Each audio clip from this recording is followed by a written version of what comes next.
Bien, buenos días, hermanos. Qué bueno poder estar juntos y poder compartir estos días la palabra del Señor y ser edificados, ¿verdad? Y estamos hablando de la obediencia, que es un concepto a veces complicado de entender, en el sentido de que yo estaba pensando en estos días y a veces entendemos la obediencia como algo un poco... O sea, obedecer en el sentido de una orden, un mandato, ¿no? Obedecer en las cosas que debemos hacer, ¿no? Pero no, la obediencia va mucho más allá, ¿no? Tenemos que entender que la obediencia no tiene un nivel más elevado, y es obedecer a Dios de una forma directa, personal, y para eso tenemos que conocer a Dios, como ayer escuchábamos. No podemos obedecer a alguien que no conocemos su perfecta voluntad.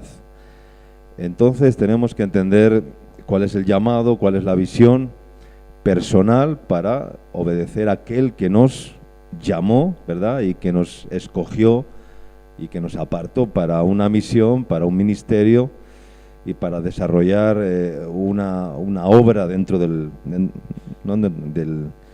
cuerpo, ¿no? Y esto es importante, ¿no? El concepto de la obediencia.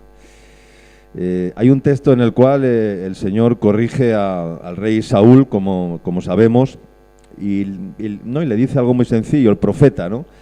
Y le dice, el obedecer es mejor que todos los sacrificios, ¿no? Y que todas las cosas, ¿no? Así naturales, en el sentido de que el rey Saúl se estaba justificando en que había apartado, si conocemos la historia, lo mejor del ganado. En aquel tiempo los sacrificios eran animales engordados, eran bueyes, eran ovejas, eran ganado, y el rey Saúl, como sabemos, apartó lo mejor de cuando tenía que haberlo destruido, matado todo, sacrificado todo, pero apartó y dice que ese era el sacrificio, ¿no? Pero hoy en día el sacrificio ya no son animales engordados. Hoy el sacrificio es nuestra propia vida, y en esa obediencia a Dios es como tenemos que caminar.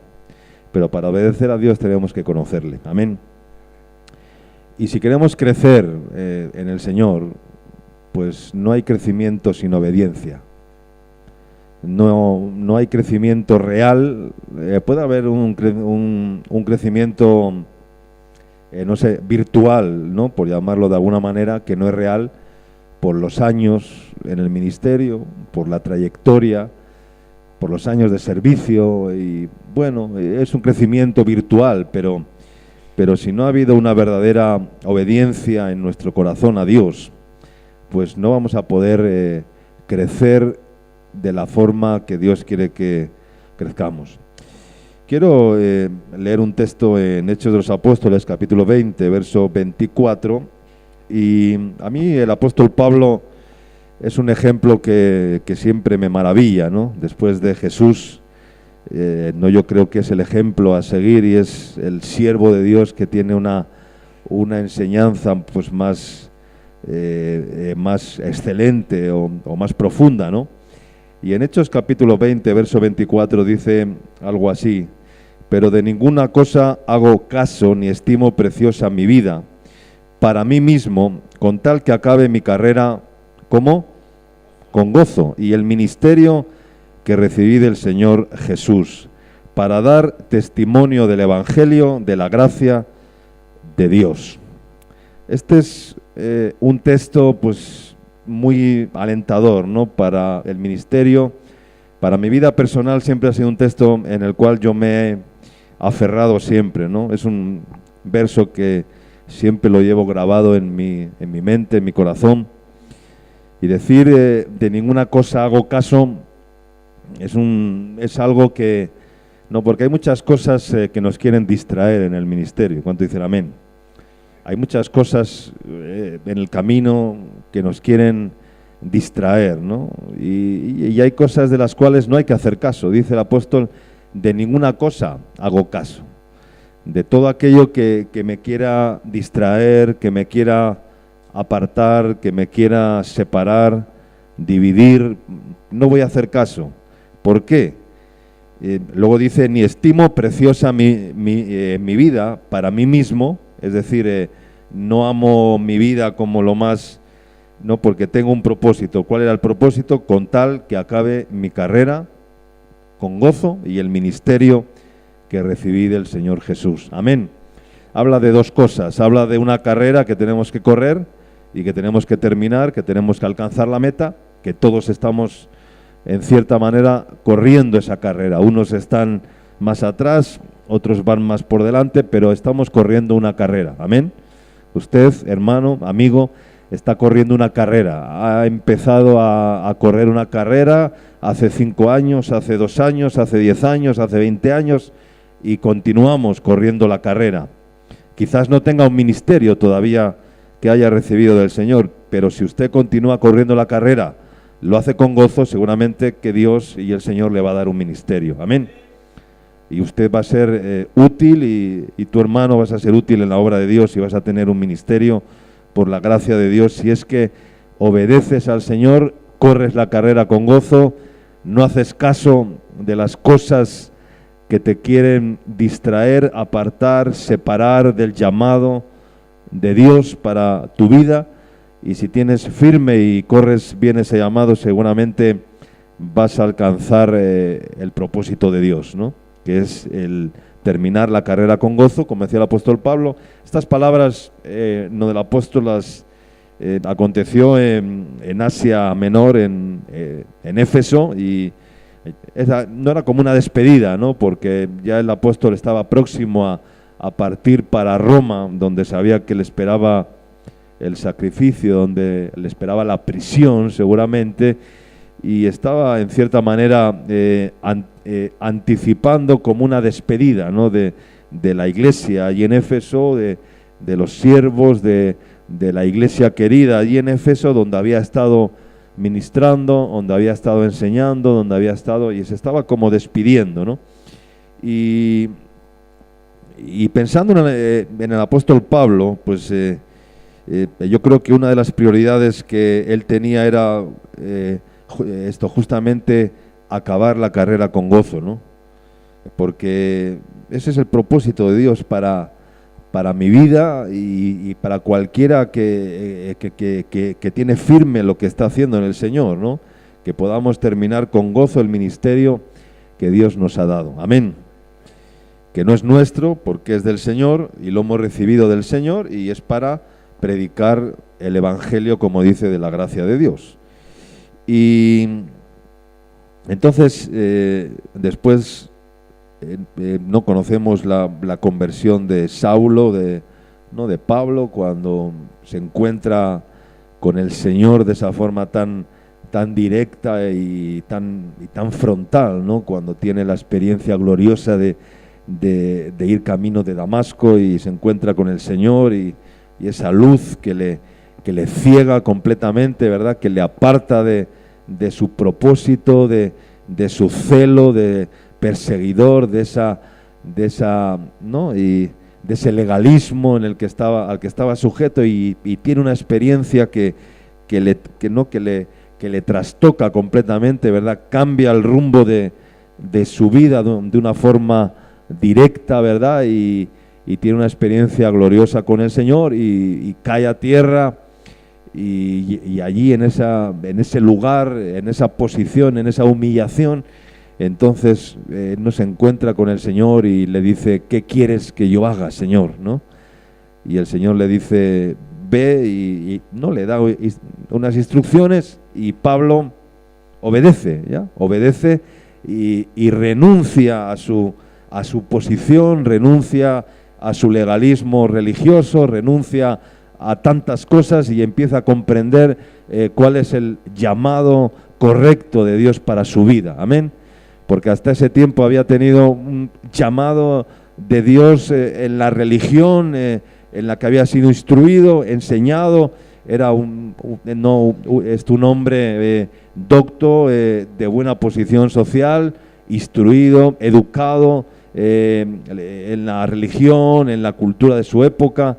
No era Pablo el último de la fila, ¿no?, por decirlo de alguna manera. Era un hombre de buen rango, ¿no?, por llamarlo de alguna manera, pero entiende que todo eso no le sirve, que lo que había aprendido hasta ahora a los pies de Gamaliel, uno de los mayores maestros de la época, no le servía y que tenía que tener una experiencia nueva con el Señor. Amén. Y entonces el Señor le lleva luego a Roma y allí entra, es apresado, ¿verdad?, por predicar el Evangelio, entra en la cárcel y desde la cárcel empieza a escribir las epístolas de Paulinas, ¿no?, las cartas de Pablo, que son profundas y unas enseñanzas tremendas.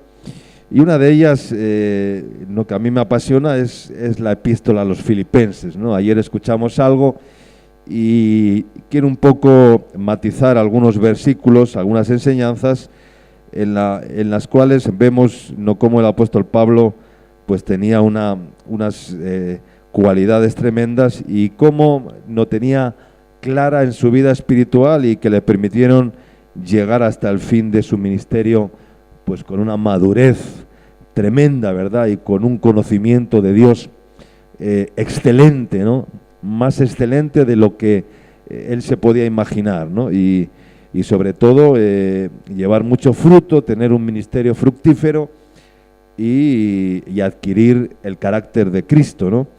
Y la primera enseñanza está en Filipenses capítulo 1, versículo 21. No hay tiempo para desarrollar todo lo que quisiera, pero sí que voy a darle unas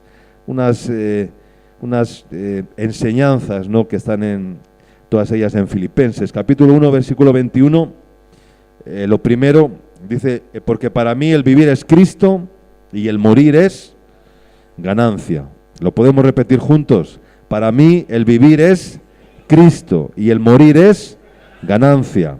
Esta palabra la conocemos de memoria casi todos nosotros, pero muchas veces tenemos que confesar que es tan difícil vivirlo, ¿verdad? Esto que hemos declarado, ¿no? Aquí está hablando no de la vida de Cristo, una vida cristocéntrica, ¿no? Para mí el vivir es Cristo, es decir, está hablando de un hombre que ha elegido poner a Cristo como el centro de su vida en todas las cosas y en todas las áreas de su vida. Amén. Y así dice, para mí el vivir es Cristo. O sea, es muy sencillo, no le da demasiadas vueltas el apóstol Pablo. O sea, nos da una descripción muy clara y muy sencilla y muy concisa, en el cual dice, Cristo es el centro de mi vida. Amén. Y para mí el vivir es Cristo. O sea, la vida, mi vida gira en torno a Cristo y todo lo demás no tiene demasiado valor. O sea, no tiene demasiado sentido, ¿ya? Mi vida es Cristo. Para mí el vivir es Cristo y el morir es ganancia. Entendía que tenía que morir, ¿verdad? Y como tuvo la experiencia de llegar casi a ese término de la muerte, de decir, estuvo 3 días ciego en una casa sin comer y beber, dice la Escritura, cuando tuvo la conversión. O sea, imagínate, ¿no?, de ser un hombre, ya caer a tierra, quedarse ciego, ya ser llevado de la mano a una casa donde estuvo 3 días en una situación, imagínatela, ¿no?, ciego, sin ver, sin comer, sin beber, hasta que el Señor y ese fue el quebrantamiento de Saulo de Tarso, ¿no?, para poder luego decir, para mí el vivir es Cristo y el morir es ganancia. Amén. Y escoger poner a Cristo como el centro de su vida. Amén. Y todo lo que hacía desde ese momento en adelante iba a poner a Cristo en el centro, ¿no? Y luego en el mismo libro de Filipenses, en la misma epístola, si seguimos avanzando en el capítulo 3, ¿ya?, donde Pablo argumenta cuáles eran sus cualidades, cuál era, no digamos, su currículum, por llamarlo de alguna manera, cuando dice que si alguien tiene de qué confiar en la carne, pues él más, porque tenía unas cualidades y cumplía toda la ley, circuncidado al 8º día, del linaje de Israel, de la tribu de Benjamín, hebreo de hebreos, en cuanto a la ley fariseo, perseguidor de la iglesia, en cuanto a la justicia que es de la ley, irreprensible.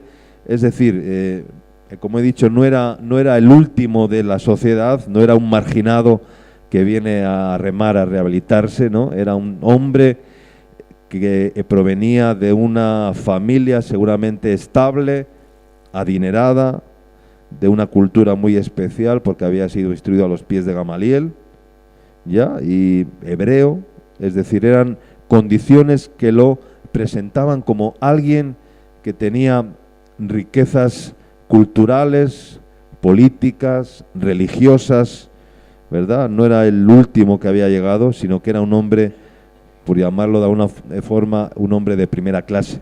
Ahora bien, este hombre había elegido un día en que todas las cosas de su vida podían girar alrededor de Cristo. Amén. Y que todo lo demás no tenía valor. Entonces, si leemos capítulo 3, versículos 7 y 8, creo que ayer lo leímos, pero cuantas cosas eran para mí ganancia, las he estimado como pérdida por amor de Cristo, y ciertamente aún estimo todas las cosas como pérdida por la excelencia, dice, del conocimiento de Cristo Jesús mi Señor, por amor del cual lo he perdido todo y lo tengo por basura para ganar a Cristo. Amén. Aquí nos está hablando de cómo se toma la cruz, ¿verdad? Ayer hablábamos de la cruz también, Juancho, y la cruz que a veces nos decimos, ¿cómo puedo hacer yo para tomar la cruz cada día y seguirle, ¿no? Sabemos que la Biblia nos enseña, el que quiera ser mi discípulo, niéguese a sí mismo, tome su cruz y sígame, ¿no? Pero a veces, ¿no? Cuando nos paramos ahí y nos enfrentamos con ese texto, dice, no todos nos ponemos a pensar, pero ¿cuál es la cruz? ¿Ya? ¿Cuál es la cruz? Niéguese a sí mismo, bueno, ya sé, me tengo que negar, tengo que renunciar, pero eso de tomar la cruz, ¿cómo es eso de tomar la cruz? ¿Qué es lo que significa tomar la cruz? Tome no su cruz y sígame. Uno dice, no, la cruz es mi esposa, vaya cruz que me ha tocado, ¿no? O es mi esposo, o es mi suegra, o no sé, por decirlo de alguna manera, ¿no? En términos, ¿no? La cruz no es una persona, la cruz no es una responsabilidad, la cruz no es algo que podemos palpar, que podemos tocar, que podemos ver, no, la cruz es algo más elevado, ¿no? Algo más profundo, algo que va mucho más allá. La cruz es el lugar donde Cristo fue crucificado, la cruz es el lugar donde tú y yo tenemos que morir, ¿ya? La cruz es el lugar donde tú y yo tenemos que poner todas las cosas en renuncia, y eso es la cruz. Y tomar la cruz cada día es vivir en renuncia, vivir que todo lo que para mí era ganancia, dice, lo que era ganancia, decía el apóstol Pablo, lo he estimado como pérdida, ¿ya? Dice, pero cuantas cosas eran para mí ganancia, a partir de ahora, dice, las voy a estimar como una pérdida. Es decir, voy a estimarlo todo como una pérdida, pero no, porque tengo un objetivo. Mi vida tiene un objetivo. ¿Y cuál es ese objetivo? ¿Cuál es el objetivo? Era conocer a quién. Conocer a Cristo. Amén. Conocer a Cristo. Pero, pastor, dirá, pero yo ya conozco a Cristo. Dirán muchos de ustedes, ¿no? Sí, yo ya me convertí al Señor, conozco a Jesús, sirvo a Jesús, vengo a la iglesia, leo la Biblia, sirvo al Señor. Ya, pero el apóstol Pablo estaba hablando de una dimensión mucho mayor, ¿no? Dice, y llegarle a conocerle a Él, dice, y de la excelencia, dice, del conocimiento de Dios en Cristo Jesús. Es decir, la mentalidad, si te metes un poco en la mente de Pablo, yo creo que era un hombre que tenía una mente tremenda, ¿verdad? Una mente muy muy fina, ¿no? Por decirlo de alguna manera, espiritualmente hablando, ¿no?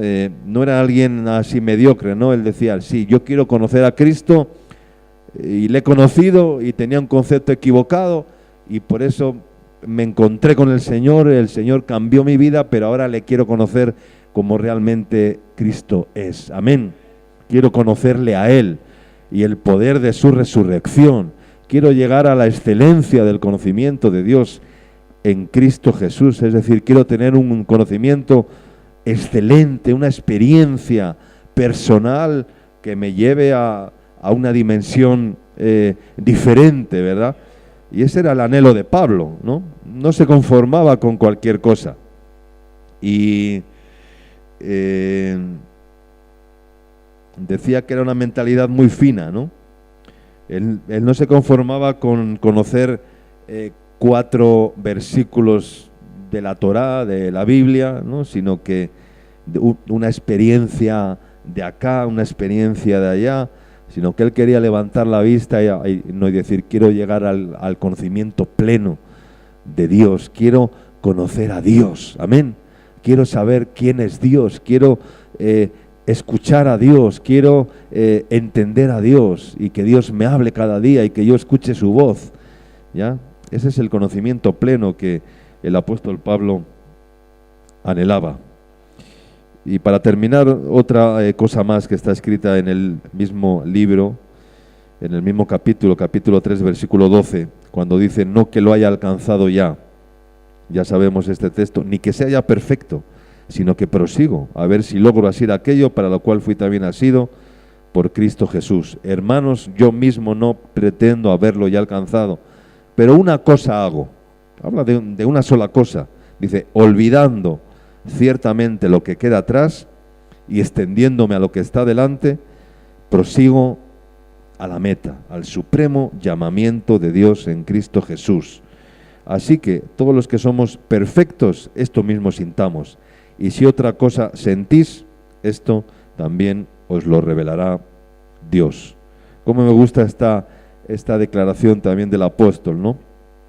Llegar hasta lo último de nuestras vidas, pero no qué bien estaba Pablo mentalmente, ¿no? Pablo era un hombre que tenía una salud espiritual tremenda, ¿no? Por decirlo de alguna manera, ¿no? Es decir, para decirnos cuál era uno de los secretos de la psicología espiritual, ¿no? De estar en la obra de Dios y mantener una salud mental y espiritual saludable, ¿no? Totalmente sana, ¿no? Hay algo que a mí me llama mucho la atención y que me preocupa mucho en la obra del Señor, y es que hay muchas personas que están quemados en la obra de Dios, ¿ya? Que están enfermos dentro de la obra de Dios y que llevan años en el ministerio, que son obreros, pero no están sanos, están enfermos espiritualmente, están quemados dentro de la obra de Dios, porque sus hechos, sus actitudes, su caminar, su conducta diaria, sus respuestas, te pones a hablar con ellos, ves que están enfermos espiritualmente, no están sanos. Y alguien que está enfermo no puede transmitir nada bueno a nadie, ¿no? Y a veces incluso están al frente de responsabilidades dentro de la obra, están llevando algún programa, alguna casa, algún hogar, alguna responsabilidad, pero están quemados en la obra de Dios. Y esto es preocupante, ¿no? Alguien que está quemado en la obra de Dios es algo, ¿no? Yo no me quiero quemar en la obra de Dios, ¿no? En el ministerio, ¿no? Muchos se queman en la obra de Dios y caminan ardiendo, ¿verdad? Quemados, están en una hoguera, se están quemando por dentro, pero la raíz es que no ha habido una sanidad en sus vidas, no ha habido una restauración y no caminan en el orden de la obediencia a Dios, de la sumisión a la autoridad delegada por Dios, el respeto a la autoridad, ¿verdad? Y esas cosas que son importantes para que usted y yo caminemos sanos espiritualmente dentro de la obra de Dios. Amén. Porque si estamos sanos en la obra de Dios vamos a crecer. Si estamos sanos espiritualmente vamos a transmitir sanidad, vamos a transmitir vida, vamos a llevar esperanza, vamos a ser un ejemplo, ¿no? Dentro del campamento, dentro del ministerio, dentro de la obra. Pero alguien enfermo no es ejemplo, alguien enfermo que no está sano no transmite nada bueno. Transmite queja, transmite murmuración, transmite oposición contra la obra, contra la autoridad, contra el ministerio y tantas cosas que ya sabemos, ¿verdad? Y eso es tremendamente peligroso, ¿ya? Los que se queman en la obra de Dios, ¿verdad? Y están ahí que tú dices, pero este hombre, esta mujer, uno se pone a pensar a veces y dice, ¿qué haces, no? ¿Qué haces aquí, no? Si estás quemado, ¿verdad? O el Señor te sana y empiezas a caminar de otra forma, o si no, ¿no? Que Dios te vomite, ¿verdad? Yo no te voy a no decir que te vayas, ¿no? Pero el Señor a los tibios los vomita de su boca, y a los enfermos, en el sentido no de una enfermedad física, de una enfermedad espiritual por falta de sujeción, por falta de sumisión, por falta de obediencia, por falta de respeto a la autoridad, al ministerio, deshonran el ministerio, deshonran sus propias vidas y son un tropiezo en la obra de Dios. Son un tropiezo en la obra de Dios, porque los que les miran, los que vienen detrás y les ven que están no tal vez al frente luego les quitas de la obra o del programa o de la responsabilidad y todo es un conflicto, porque yo llevo un montón de años y hermano, ¿usted qué quiere ser en la obra de Dios? ¿Quiere ser útil o quiere ser importante?